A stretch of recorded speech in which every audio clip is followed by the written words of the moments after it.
கள்ளக்குறிச்சி கருணாவூர் விஷ சாராய பலி எண்ணிக்கை 69 தற்போதைய நிலைமை. பல பேர் அண்ணன், அப்பா, உற்றார், உறவினர் அப்படின்னு இழந்திருந்தாலும் ஒரு குடும்பத்தில் இருக்கக்கூடிய தாய், தந்தை ரெண்டு பேருமே இழந்து போய் நிற்கதையா அந்த குடும்பம் நிற்கிறத பத்தின செய்திகள் பார்த்திருப்போம். அந்த குடும்பம் இப்போ அரசு கொடுக்கிற இழப்பீட்டை கேட்டு எங்களை மிரட்டுறாங்க அப்படின்ற அந்த மூத்த பெண்ணினுடைய அச்சம், பயம் அப்படிங்கறத வெளிப்படுத்தி இருக்காங்க. மாசம் 5000 ரூபாய் 18 வயசு வரைக்கும் அதிமுக கொடுப்பதாகவும் சொல்லியிருக்காங்க. அந்த பணத்தையும் கேட்டு எங்களை மிரட்டுறாங்க அப்படின்ற மாதிரி ஒரு பயத்தையும் அச்சத்தினுடைய உச்சத்திலையும் இருக்காங்க. அரசு இதுக்கு உரிய கவனம் செலுத்தணும். என்ன நடக்குதுங்க விவரங்களை பார்க்கலாம். கள்ளக்குறிச்சி விஷ சாராயத்தில் மரணம் அடைந்த நபர் தான் ரமேஷ். இவருக்கு சின்ன வயசுலேயே ஒரு ஆக்சிடென்ட்ல வலது கை இல்ல. இவர் பெயிண்டரா வேலை பார்த்துட்டு வர்றாரு. இவங்களுக்கு பிற்பாடு வடிவுக்கரசி அப்படின்ற பெண் திருமணம் செஞ்சுக்கிறாங்க. இவங்களுக்கு 3 குழந்தைகள். மூத்த மகள் பேரு கோகிலா, 16 வயசு, 11ஆம் வகுப்பு படிக்கிறாங்க. அதற்கடுத்து ஹரிஷ் 15 வயது, 10ஆம் வகுப்பு படிக்கிறான். அதற்கடுத்து ராகவன் 14 வயசு, அவன் 9ஆம் வகுப்பு படிச்சுட்டு வரான். இப்படி 3 பிள்ளைகளை வச்சு ஒரு கஷ்ட ஜீவனம் அப்படின்ற போயிட்டு இருக்கிற நிலையிலுமே ஒரு குடும்பமா சந்தோஷமா அவங்க வாழ்ந்துட்டு வந்த நிலையில தான் இந்த கள்ளச்சாராயம், விஷ சாராயம் அப்படிங்கிறது தாய், தந்தை ரெண்டு பேர்த்தையுமே பலி வாங்கி இருக்கு.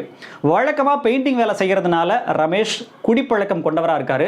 டாஸ்மாக்ல போய் அந்த மதுவை வாங்கி குடிக்கிற அளவிற்கான வருமானம் அவரிடம் இல்லாதனால பெயிண்டர் 1000 ரூபாய் சம்பளம் வச்சா கூட அதுலயே ஒரு 200 ரூபாய் போயிடுமே அப்படிங்கறனால இந்த கள்ளச்சாராயம் அதுவும் எளிதா கிடைக்கிறதுனால அதை வாங்கி பருகினாரு. வழக்கமா அவர் குடிப்பாருன்னு சொல்லி அவங்க பொண்ணு சொல்றாங்க. ஆனா சம்பவம் நடந்தப்போ அவங்க அம்மா எப்படி பலியானாங்க அப்படின்றதான் அதிர்ச்சியா இருக்கு. அவங்க அம்மாவுக்கு வயித்துல ஏதோ பிரச்சனை இருக்கு, வலி இருந்திருக்கு. அவங்க ஓம வாட்டர் வாங்கிட்டு சொல்லிருக்காங்க. கோகிலா தான் வாங்கிட்டு வந்திருக்காங்க. வாங்கிட்டு வந்து அந்த பாட்டில் அங்க வச்சுட்டு அம்மா கிட்ட சத்தமா சொல்றாங்க, அம்மா அங்க வச்சிருக்கமா அப்படின்னு சொல்லிட்டு பக்கத்துல யாரோ கூப்பிட்டாங்கன்னு சொல்லிட்டு கோகிலா கொஞ்ச நேரம் போயிருக்காங்க.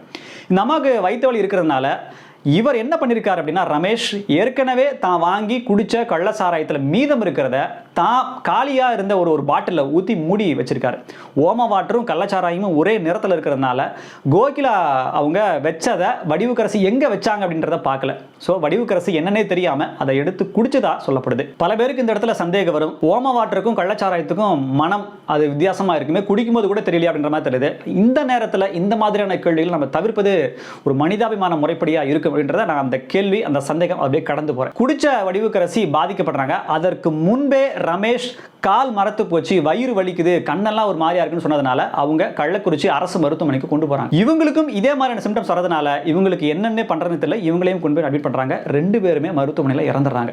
குடும்பமே சோகத்தில் ஆளுது. இப்படி ஒரு சம்பவம் உலகத்துல யாருக்குமே நடக்கக்கூடாது அப்படிங்கிறதுக்கான சோகமான ஒரு சம்பவம் நடக்குது. சரி, அதற்கு அடுத்து என்ன நடந்ததுன்னா, அரசு 10 லட்சம் ரூபாய் இழப்பீடு அப்படிங்கறத அறிவிக்கிறாங்க. இந்த இழப்பீடை பெறுவது யார் அப்படின்னா, மூத்த மகள், அதாவது அந்த குடும்பத்தில் தற்போது வயது அதிகமாக இருக்கக்கூடிய 16 வயதுடைய கோகிலா அப்படின்ற மாணவி தான் பெறாங்க. அவங்களுக்கு அந்த பணம் கிடைச்சதுனா கூட கையில நிக்குமா, இந்த பணத்தை என்னுடைய எதிர்காலத்துக்கும் தம்பிகளுடைய எதிர்காலத்துக்காகவும் என்னால செலவழிக்க முடியுமான்ற பயத்துல கோகிலா இப்ப இருக்காங்க. காரணம் என்ன அப்படின்னா, உங்க அப்பா உயிரோடு இருக்கும்போது, ரமேஷ் உயிரோடு இருக்கும்போது என்கிட்ட பணம் வாங்கியிருக்காரு, 10 லட்ச ரூபா கவர்மெண்ட் கொடுக்குது இல்ல, அதை என்கிட்ட கொடு அப்படின்ற மாதிரி மிரட்டுறதா அந்த பொண்ணு அச்சத்தோடையே பல தகவல்களை சொல்லியிருக்கு. இதை தாண்டி அதிமுக 18 வயசு வரைக்கும் இந்த 3 நபர்களுக்குமான ஒரு படிப்புக்கான செலவா மாசம் 5000 ரூபாய் கொடுக்குறான்னு சொல்லியிருக்காங்க. அந்த பணத்தையும் உறவினர்கள் யாரோ உதவி செய்யறதா சொல்லி நீ எங்கிட்ட தான் கொடுக்கணும்னு சொல்லி மிரட்டுறதா அந்த பொண்ணு தகவலை சொல்லியிருக்கு. எப்படிப்பட்ட ஒரு கொடுமை நடக்குது பாருங்களேன். எரிகிற வீட்டில் பிடுங்குற வரைக்கும் லாபம்ன்ற மாதிரி யார் இந்த மாதிரியான ஆசையில் இருக்காங்க அப்படின்றது தெரியல. உள்ளபடியே உண்மையாகவே ரமேஷ் உயிரோடு இருக்கும்போது கடன் வாங்கியிருப்பாரா அப்படின்ற ஒரு கேள்வி வச்சோம் அப்படின்னம்னா, பல பேர் சொல்றாங்க இவர் 1000 ரூபாய் சம்பாதிப்பாங்க, வடிவுக்கரசி வந்து கூலி வேலைக்கு தான் போவாங்க, அவங்களுக்கு என்ன ஒரு 250 ரூபா 300 ரூபா, அதிகபட்சம் ஒரு 400 ரூபா, 500 ரூபா கிடைக்குதுன்னு வச்சா கூட இந்த 1500 ரூபாய் வீட்டுக்கு வராது. அவங்க ஏற்கனவே வாங்கிய கடனுக்காக கொஞ்சம் கொடுத்துட்டு மீத இருக்கிற பணத்துல தான் கொஞ்சம் வீட்டு செலவுகள் அப்படின்றத பார்த்துட்டு வந்தாங்க. இப்பதான் நான் ஓரளவுக்கு படிச்சு வர்றதுனால அடுத்த கட்டத்துக்கு போவதற்கான முயற்சிகள் இருந்தபோது ஒட்டுமொத்தமா அந்த கூட்டையே கலைச்சி எரிச்ச மாதிரி சம்பவம் நடந்திருக்கு அப்படின்ற மாதிரி சொல்றாங்க. இருக்கட்டுங்க, அவர் கடன் வாங்கினதாக கூட இருக்கட்டுமே, தாய் தந்தை 2 பேருமே இல்லை, நிர்கதியா 3 பேர் நிற்கிறாங்க. இவங்களுக்கான உதவியை செய்யாட்டினாலும் இதை வாங்காம கேட்காம இருந்தா கூட பரவாயில்லையேன்ற மாதிரி இருக்கு. 2வது, அந்த பெண் ரொம்ப பயப்படுது. என்னன்னா மிரட்டுறாங்க அப்படின்ற ஒரு பதில அந்த பெண் சொல்லுது. பல பேர் வாங்கியிருக்காங்க, கொடுக்கலன்னா பாரு அப்படின்ற மாதிரிலாம் சொல்றாங்க. இதை தாண்டி கோகிலா ஒரு கோரிக்கையை அரசுக்கு வச்சிருக்காங்க. அடுத்து நாங்க என்ன பண்றதுன்றதே தெரியல, நாங்க வாடகை வீட்டில் தான் குடியிருக்கோம், 20க்கு 20 இருக்கும், ஒரு 200 ஸ்கொயர் ஃபீட் இருக்கிற வீட்டில் தான் நான், அம்மா, 2 தம்பிங்க எல்லாருமே இருந்தோம். ஆனா இப்போ எனக்கு ஒரு சொந்த வீடு அப்படிங்கிறது இருந்தா அதை வச்சு நாங்க வேற படித்து காலேஜ் போகிற வரைக்குமே நான் பார்த்துக்குவேன் அப்படின்ற மாதிரி சொல்கிறாங்க. இந்த 3 பேருடைய கனவு அப்படின்றது கேட்டால் உண்மையிலேயே ஆச்சரியப்பட வைக்குதுங்க. இந்த பெண்ணுக்கு நடன கலைஞராக ஆகணும், கோகிலாவுக்கு தான் ஒரு டான்ஸ் மாஸ்டராக நடன கலைஞராக ஆகணும் அப்படின்ற ஒரு ஆசை அவங்களுக்கு இருக்குது. இருந்தாலும் அப்பா நீ இன்ஜினியர் ஆகுமா, நீ ஒரு பொறியாளராக வரணும்னு சொல்லி சொன்னதுனால நான் கண்டிப்பாக அப்பாவுடைய ஆசையை நிறைவேற்றுவேன், பொறியாளராக வருவேன் அப்படின்ற மாதிரியான ஒரு நம்பிக்கையோடு அந்த பெண் இருக்காங்க. இதை தாண்டி அடுத்த பையன் ஹரிஹரன், அவன் என்னடா ஆவன்னு சொல்லி கேட்டால் நான் அட்வொகேட் ஆவேன் அப்படின்ற மாதிரி சொல்கிறான். அதுக்கடுத்து இன்னொரு பையன் ராகவன், அவன்கிட்ட கேட்டால் நான் சினிமா டைரக்டர் ஆவேன் அப்படின்ற மாதிரி சொல்கிறான். 3 பேருக்குமே கனவுகள், எதிர்காலத்துக்கான அந்த விஷன் அப்படிங்கிறது தெளிவாக இருக்குது. ஆனால் ஒரு கூட்டையே கலைச்சி போட்ட மாதிரி, அதில் இருக்கிற குஞ்சுகள் எல்லாம் தூக்கி கீழே போட்ட மாதிரி அந்த குடும்பம் செதஞ்சு கிடக்குது. இந்த நேரத்தில் உதவித்தொகையாக கொடுக்கப்படக்கூடிய அப்பா இழந்து அம்மா செத்து போய் வர்ற அந்த 10 லட்ச ரூபா பணத்தை கூட தன்னுடைய எதிர்காலத்துக்காக செலவு பண்ண முடியாமல் இந்த கடன் கொடுத்தவங்க மிரட்டுறாங்க அப்படின்னு அந்த பெண்ணு அச்சத்தோட சொல்றது இருக்குது இல்லைங்களா, உண்மையிலேயே கொடுமைங்க. கள்ளச்சாராய மரணம் நிகழ்ந்த உடனே பல பேர் பல ஊடகங்கள் அந்த கருணாவூருக்கு போய் பேட்டி எடுக்கிறாங்க. கோகிலான்ற பெண்ணையுமே பேட்டி எடுக்கிறாங்க, நிறைய பேர் பேட்டி எடுக்கிறாங்க.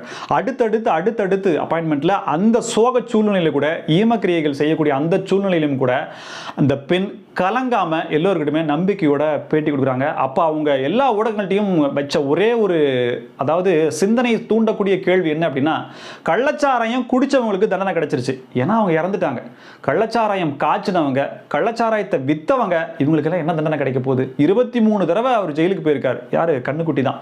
24வது தடவை இன்னொரு முறை ஜெயிலுக்கு போக போகிறாரு. இதில் என்ன நடக்க போகுது அப்படின்னு சொல்லி ஒரு சோகமான இயலாமையை அவங்க வெளிப்படுத்துறது. உள்ளபடியே பொறுப்பானவர்கள், இந்த சம்பவத்துக்கு காரணமானவர்கள் என்ன பதில் சொல்ல போறாங்க அப்படின்றதான் கேள்விக்குறியா இருக்கு. நாங்குநேரியில சாதிய வன்கொடுமையினால பாதிக்கப்பட்டு கடுமையாக தாக்கப்பட்டு, இன்னும் சொல்ல போனால் வெட்டு காயம், மருத்துவமனையில் உயிருக்கு ஆபத்தான நிலையில் அனுமதிக்கப்பட்டவர் தான் சின்னதுரை. இவர் இப்போது 11ஆம் வகுப்பினுடைய மதிப்பெண் வந்திருக்கு. 600க்கு 469 அப்படின்ற ஒரு உயரிய மதிப்பெண் எடுத்திருக்காரு. இவர் சமீபத்தில் இன்னைக்கு நடந்த தமிழக வெற்றி கழகத்தினுடைய அந்த உதவித்தொகை வழங்கக்கூடிய, மாணவர்களுக்கு ஊக்கத்தொகை வழங்கக்கூடிய விழாவில் கலந்துக்கிட்டார். இது ஒரு நிகழ்வு. எப்படிப்பட்ட சம்பவத்திலிருந்து கல்வி மூலமா படிப்பு தான் முக்கியம் நினைச்சு அவர் மீண்டு வரார் பாத்தீங்களா. இதே போல இந்த கோகிலா என்ற பெண்ணும் அடுத்தடுத்த வருடங்கள்ல அவங்களுக்கான ஊக்கத்தொகையும் தாய் தந்தை இல்லைங்கிறதையும், இந்த உலகத்தினுடைய எவ்வளவு வஞ்சக உலகம், இந்த பணத்தை கூட ஆட்டைய போடுறதுக்கு முயற்சி பண்ணக்கூடிய இந்த நபர்கள் இருக்கக்கூடிய நிலையில, வல்லூர்கள் இருக்கக்கூடிய நிலையில, உற்றார் உறவினர் சொல்லி ஒரு போர்வையை போத்திட்டு வந்துட்டு நான் உனக்கு எல்லாம் பார்க்கறேன்னு சொல்லி அந்த பணத்தை பூரா எடுக்கிறதுக்கு மட்டுமே வரக்கூடிய அந்த உறவினர்களிடம் இருந்து எல்லோரும் காப்பாற்றி உள்ளபடியே அந்த குடும்பத்தை ஒரு உருப்படியாக்கி அந்த 3 நபர்களும் ஒரு அரசு துறையிலேயோ இல்ல சமூகத்தில் மதிக்கக்கூடிய ஒரு பணியிலேயோ வர வேண்டும். அதற்கு இந்த சமூகம் தேவையான உதவிகளை செய்ய வேண்டும் அப்படிங்கிறது தான் ஆசையா இருக்கு. இந்த காணொலியை பார்க்குற யாராவது அந்த ஏரியாவில் இருந்தீங்க அப்படின்னா நிச்சயமா இதற்கான உதவி செய்யுங்க. அந்த பெண்களுக்கு நல்லவங்க யாரு, உண்மையிலேயே இவங்க வந்து பேசுற பேச்சு எப்படிப்பட்ட பேச்சு, நம்ம கிட்ட இவங்க பழகிறது எந்த விதத்தில் பழகிறாங்கன்ற பிரித்து நமக்கே தெரியலைங்க. நம்ம கூட இருக்கக்கூடிய நண்பர்களே உறவாடி கெடுத்தல்ல ரொம்ப கைதெறிந்தவர்களா இருக்காங்க. அப்படி இருக்கும்போது தாய் தந்தை இல்லைன்ற சோகத்தை தாண்டி இந்த பணத்தை காப்பாற்றக்கூடிய பொறுப்புலையும் அவங்க இருக்காங்க. இந்த நேரத்தில் கெட்ட நபர்கள் யாரும் அந்த பெண்ணை அணுகி இந்த பணத்தை கரைக்கிறதுக்கான வேலைகளில் இல்லாமல் கல்விக்காக செலவு பண்ணி ஒரு உயர்ந்த லட்சியத்தை நோக்கி அவங்க பெண்களும் அந்த பசங்களும் போகணும் அப்படிங்கிறது ஆசையா இருக்கு. இதை நடப்பதற்கு அங்க இருக்கக்கூடிய அரசியல் வல்லுநர்கள் நிச்சயமா உதவி புரியணும் அப்படின்றதான் நம்மளுடைய வேண்டுகோளா இருக்கு. காணொலி பற்றிய கருத்துக்களை கமெண்ட் பாக்ஸ்ல சொல்லுங்க. நன்றி நேயர்களே.